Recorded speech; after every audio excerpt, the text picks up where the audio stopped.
എല്ലാ മാന്യ പ്രേക്ഷകർക്കും പുതിയൊരു വീഡിയോയിലേക്ക് ഹൃദ്യമായ സ്വാഗതം. ഇന്നത്തെ വീഡിയോയുടെ വിഷയം വ്യാഴത്തിന്റെ ഗ്രഹമാറ്റമാണ്. വ്യാഴത്തിന്റെ ഗ്രഹമാറ്റത്തെക്കുറിച്ച് പറയുമ്പോൾ പ്രധാനമായിട്ടും നമ്മൾ ഒരു വർഷമാണ് വ്യാഴം ഒരു രാശിയിൽ സഞ്ചരിക്കുന്നത്. ഒരു വർഷത്തിലൊരിക്കലാണ് പ്രധാനമായിട്ടും വ്യാഴത്തിന്റെ രാശിമാറ്റത്തെക്കുറിച്ച് പ്രതിപാദിക്കുന്നത്. എന്നാൽ വ്യാഴം ഇടയ്ക്ക് വക്രത്തിൽ പോകാറുണ്ട്.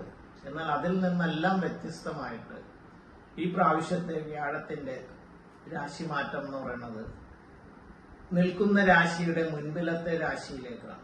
അതായത് ഇപ്പോൾ മിഥുനൻ രാശിയിൽ നിൽക്കുന്ന വ്യാഴം മുൻപിലത്തെ രാശിയായ കർക്കിടകത്തിലേക്ക്, കർക്കിടകം എന്ന് പറയുന്നത് വ്യാഴത്തിന്റെ ഉച്ചരാശിയാണ്, ഗ്രഹചാരം നടത്തുകയാണ്. ഈ വ്യാഴത്തിന്റെ ഗ്രഹചാരം മൂലം മകരൻ രാശിക്കാർക്ക് വന്നു ചേരുന്ന ഫലങ്ങളെ കുറിച്ചാണ് ഈ വീഡിയോയിൽ പ്രതിപാദിക്കുന്നത്. മകരൻ രാശിയിൽ വരുന്നത് ഉത്രാടം നക്ഷത്രത്തിന്റെ അവസാന 3 പാദം, തിരുവോണം, അവിട്ടം നക്ഷത്രത്തിന്റെ ആദ്യ 2 പാദം എന്നീ നക്ഷത്രങ്ങളാണ്. ഈ രാശിക്കാരെ സംബന്ധിച്ചിടത്തോളം നിലവിലെ അവരുടെ ഗ്രഹസ്ഥിതി പരിശോധിക്കുമ്പോൾ ശനി 3-ലും സർവേശ്വരകാരകനായിട്ടുള്ള വ്യാഴം 6-ലുമാണ് സഞ്ചരിക്കുന്നത്. 6-ൽ വ്യാഴം സഞ്ചരിക്കുമ്പോൾ ഈശ്വരാധീനം മറഞ്ഞു നിൽക്കുന്ന ഒരു സാഹചര്യമാണ്. ആരോഗ്യ പ്രശ്നങ്ങൾ, ധനനഷ്ടങ്ങൾ, തൊഴിൽപരമായിട്ടുള്ള പ്രതിസന്ധികളൊക്കെ നേരിടേണ്ടി വരുന്ന ഒരു കാലയളവിലൂടെയാണ് ഇപ്പോൾ ഈ രാശിക്കാർ, മകരൻ രാശിക്കാർ പോയിക്കൊണ്ടിരിക്കുന്നത്. എന്നാൽ 6-ൽ നിന്നും 7-ലേക്കാണ് വ്യാഴം ഗ്രഹചാരം നടത്തുന്നത്. 49 ദിവസത്തേക്കാണ് വ്യാഴത്തിന്റെ ഈ ഗ്രഹചാരം അല്ലെങ്കിൽ വ്യാഴത്തിന്റെ ഈ മാറ്റം സംഭവിക്കുന്നത്. ഈ 49 ദിവസം എന്ന് പറയുന്നത് 1201 ആണ്ട് തുലാം 1 മുതൽ വൃശ്ചികം 18 വരെയുള്ള കാലയളവാണ്. ഈ 49 ദിവസം വ്യാഴം എന്ന് പറയുന്ന ഗ്രഹം വളരെയധികം മാറ്റങ്ങൾ ഓരോ രാശിക്കാരിലും ഉണ്ടാക്കുന്നതായിരിക്കും. ഈ രാശിക്കാരെ, മകരൻ രാശിക്കാരെ സംബന്ധിച്ചിടത്തോളം വ്യാഴം മാറുന്നത് 7-ലേക്കാണ്.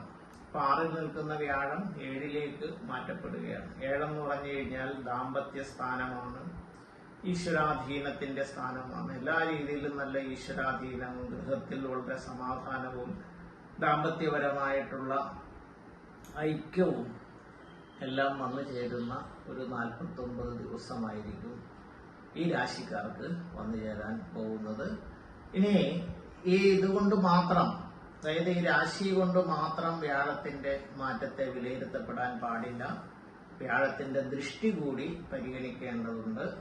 വ്യാഴത്തെ സംബന്ധിച്ചിടത്തോളം വ്യാഴത്തിന് ഇവർ നിൽക്കുന്ന രാശിയുമായിട്ട് ബന്ധപ്പെട്ട് ജന്മം 3, 11 എന്നീ ഭാവങ്ങളിലേക്ക് അഥവാ രാശികളിലേക്ക് ദൃഷ്ടി പതിയുന്നുണ്ട്. വ്യാഴത്തിന്റെ ജന്മം എന്ന് പറഞ്ഞു കഴിഞ്ഞാല് വളരെ പ്രധാനപ്പെട്ടതാണ്. അവരുടെ നക്ഷത്ര രാശിയാണ്. നക്ഷത്ര രാശിയിലേക്ക് സർവേശ്വരകാരകനായിട്ടുള്ള വ്യാഴം ദൃഷ്ടി ചെയ്യുമ്പോൾ സമ്പത്തും ഐശ്വര്യവും ആരോഗ്യവും കീർത്തിയും എല്ലാം വന്നു ചേരുന്ന ഒരു കാലയളവായി. ഇനി 3 എന്ന് പറയുന്നത് സഹോദര സ്ഥാനമാണ്, മുന്നേറ്റ സ്ഥാനമാണ്, ധൈര്യത്തിന്റെ സ്ഥാനമൊക്കെയാണ്. 3-ലേക്കുള്ള വ്യാഴത്തിന്റെ ദൃഷ്ടി സഹോദരങ്ങളെ കൊണ്ടും സഹോദര സ്ഥാനീയരിൽ നിന്നും ഗുണാനുഭവങ്ങൾ ലഭിക്കുന്നതിനിടയാക്കും. കൂടാതെ ആത്മവിശ്വാസവും ധൈര്യവും വർദ്ധിക്കുന്ന ഒരു കാലയളവായിരിക്കും. ഇനി 11 എന്ന് പറയുന്നത് സർവാഭീഷ്ട സ്ഥാനമാണ്. അതായത് വിചാരിക്കുന്ന കാര്യങ്ങളെല്ലാം സാധിച്ചെടുക്കാൻ കഴിയുന്ന ഒരു സ്ഥാനമാണ്, നമ്മളിലേക്ക് വന്നു ചേരേണ്ട സ്ഥാനമാണ്. അപ്പൊ തീർച്ചയായിട്ടും സാമ്പത്തിക നേട്ടങ്ങളും ഐശ്വര്യവും സമ്പത്തും സൽകീർത്തിയും എല്ലാം വന്നു ചേരുന്ന വളരെ നല്ലൊരു കാലയളവായിരിക്കും ഈ 49 ദിവസം കൊണ്ട് ഈ രാശിക്കാർക്ക് സംഭവ്യമാകാൻ പോകുന്നത്. പ്രിയപ്പെട്ട പ്രേക്ഷകരെ, ഈ വീഡിയോ നിങ്ങൾക്ക് ഉപകാരപ്രദമായി എന്നുണ്ടെങ്കിൽ ഹരിവാണി ജ്യോതിഷം ചാനൽ ഇതുവരെയും സബ്സ്ക്രൈബ് ചെയ്യാത്തവർ സബ്സ്ക്രൈബ് ബട്ടണും ബെല്ലൈക്കണും ഒക്കെ അമർത്തി സബ്സ്ക്രൈബ് ചെയ്യേണ്ടതാണ്. ഈ വീഡിയോ നിങ്ങൾക്ക് ഇഷ്ടപ്പെട്ടു എന്നുണ്ടെങ്കിൽ ലൈക്ക് ചെയ്യേണ്ടതാണ്.